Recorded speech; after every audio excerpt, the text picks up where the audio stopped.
Pemirsa, mendekati Hari Raya Kurban, pedagang hewan kurban di Kota Batu Raja mengeluhkan sepinya pembeli, sehingga membuat omset pedagang hewan kurban masih turun.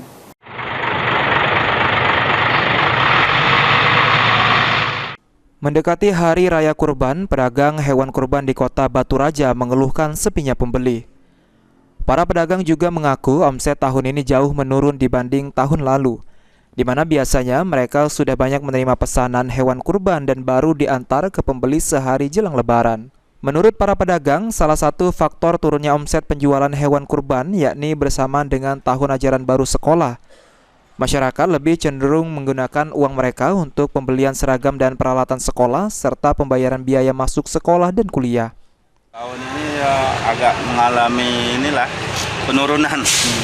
Dibanding tahun lalu ya? Iya. Kalau tahun lalu gimana Pak? Ya agak lumayan, sesuai lah.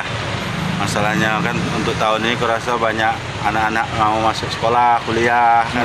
Nah, salah satu kendalanya. Sapi PO, lemosin, metal, Bali. Dengan harga? Dari harga 17 sampai ke harga 50. Untuk harga hewan yang dijual bervariatif mulai dari 17 juta rupiah hingga 50 juta rupiah untuk jenis sapi.